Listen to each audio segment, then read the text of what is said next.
Selamat pagi Bapak Ibu Saudara yang dikasihi Tuhan Yesus Kristus. Salam sejahtera bagi kita semua. Puji Tuhan, kita bersyukur kepada Tuhan yang sudah menjaga, memelihara, menolong setiap kehidupan kita hari demi hari. Bahkan sepanjang malam ini kita lewati dengan baik. Kita tetap ada di dalam tangan kasih Tuhan. Dan kita bersyukur atas kasih dan kemurahan Tuhan yang luar biasa. Dan pagi ini kita kembali akan mendengarkan firman Tuhan dengan tema, apakah kita mau menerima yang baik dari Allah tetapi tidak mau menerima yang buruk? Firman Tuhan terambil dari Ayub 2 ayat 10b.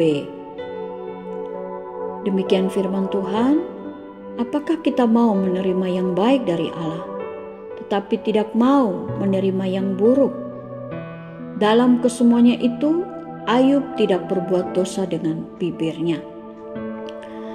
Bapak Ibu Saudara yang dikasihi Tuhan, semua orang yang percaya kepada Tuhan pasti akan mengalami pencobaan-pencobaan dalam hidupnya saat mengiring Tuhan.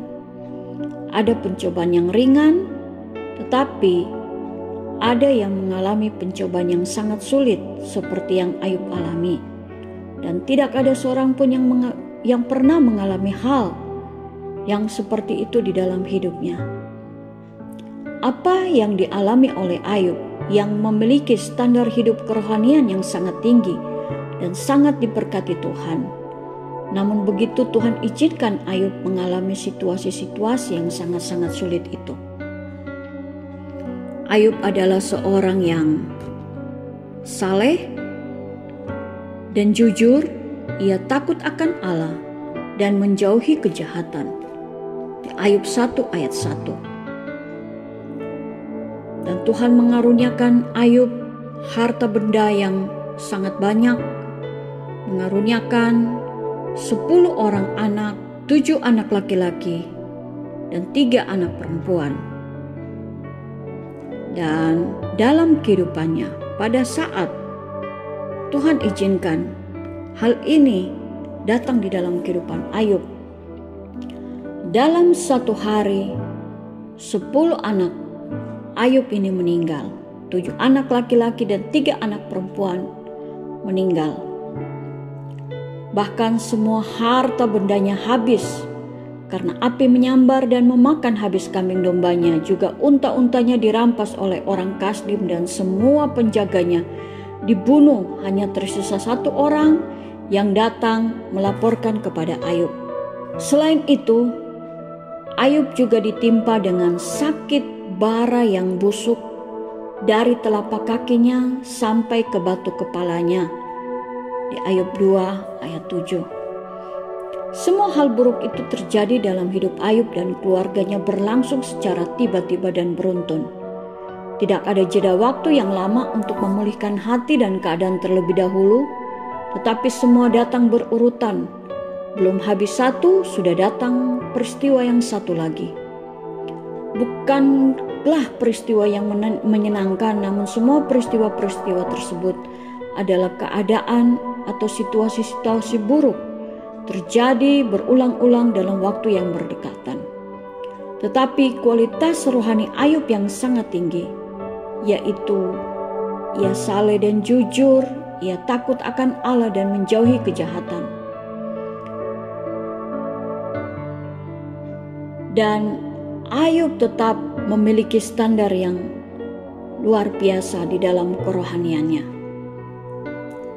Dan pada saat istrinya membujuknya untuk melawan dia atau berkata supaya Ayub mengutuki Allah dan matilah.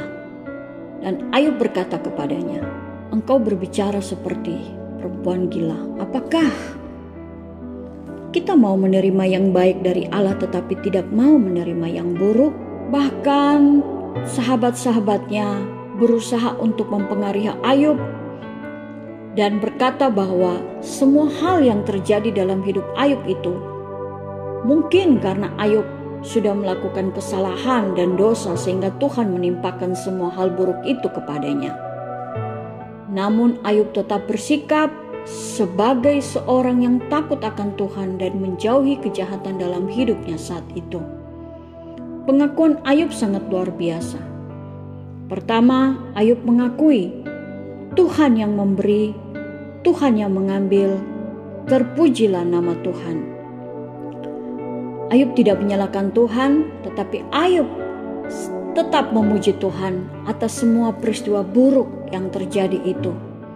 Yang kedua, Ayub tidak berbuat dosa dan tidak menuduh Allah berbuat yang kurang patut di Ayub 1 ayat 22. Bahkan kata Ayub juga yang seperti tema kita, apakah kita hanya mau menerima yang baik dari Allah tetapi tidak mau menerima yang buruk?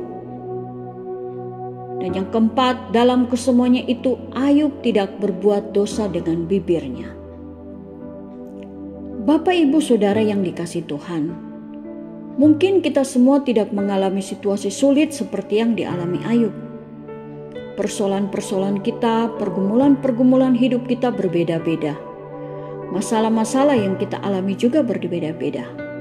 Namun kita dapat mencontoh sikap dan tindakan Ayub untuk selalu bersyukur di situasi-situasi sulit itu. Kita tetap memuji Tuhan walau dalam keadaan tertekan sekalipun, atau dalam keadaan sakit, atau dalam keadaan kekurangan, dalam keadaan apa saja. Dan memiliki ketetapan hati bahwa kita tidak hanya mau menerima yang baik saja, tetapi kita juga mau menerima hal yang buruk yang terjadi di dalam hidup kita. Sebab itu, mari kita senantiasa menjaga perkataan kita. Biarlah perkataan kita senantiasa bukanlah mengeluarkan kata-kata bersungut-sungut atau mengeluh atau menyalahkan, tetapi kita memakai mulut kita untuk senantiasa bersyukur, memuji Tuhan. Bahwa Tuhan Allah, Dia mengetahui setiap situasi apapun yang kita alami. Bahkan pengakuan Ayub, hanya dari kata orang saja aku mendengar tentang engkau, tetapi sekarang mataku sendiri memandang engkau, di Ayub 42 ayat 5. Lewat peristiwa-peristiwa yang dialami Ayub itu, maka Ayub melihat Tuhan dengan matanya. Bagaimana Tuhan berkuasa melakukan segala sesuatu, dan tidak ada rencana Tuhan yang gagal, di Ayub 42 ayat 2. Ayub sangat yakin jika Tuhan mengizinkan hal ini terjadi dalam hidupnya, maka Tuhan juga sanggup melakukan segala sesuatu dalam hidupnya. Tuhan sanggup menolong, Tuhan sanggup memberikan kekuatan, Tuhan sanggup menyelamatkan, Tuhan sanggup menyembuhkan sakitnya yang dialaminya, yaitu bara. Bahkan Tuhan juga sanggup memulihkan hidupnya dan keadaannya. Dan keyakinan Ayub itu terbukti. Setelah Ayub mendoakan sahabat-sahabatnya, maka Tuhan memulihkan keadaan Ayub 2 kali lipat dari keadaannya yang terdahulu. Bahkan Tuhan memberikan 10 anak lagi kepada Ayub, 7 anak laki-laki dan 3 anak perempuan. Bahkan di seluruh negeri tidak ada anak yang secantik anak-anak Ayub. Bahkan Ayub diberi umur panjang untuk berbahagia bersama keluarganya.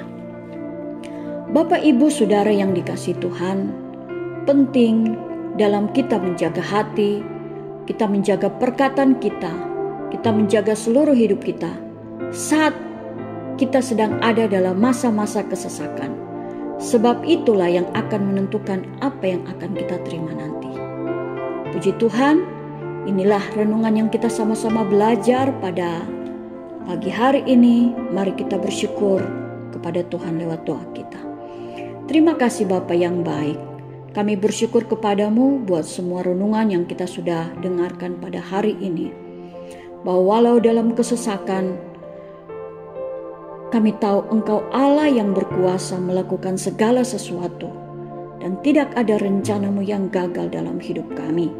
Kalau Tuhan izinkan situasi-situasi sulit itu terjadi dalam hidup kami, bawa kami untuk senantiasa mengucap syukur, bawa kami untuk senantiasa memuliakan Engkau, bawa kami untuk senantiasa menjaga hati dan perkataan kami untuk tidak mengatakan hal-hal yang buruk, tidak bersungut, tidak mengeluh, tetapi kami bersyukur atas semua hal yang kami alami. Semua itu akan mendatangkan kebaikan bagi kami.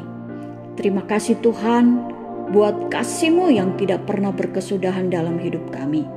Hari ini kami berdoa, biarlah Tuhan memberkati semua umat-Mu dalam melakukan aktivitas sepanjang hari ini, dalam pekerjaan, dalam rumah tangga, dalam pelayanan, dalam pendidikan, dalam apapun yang dikerjakan.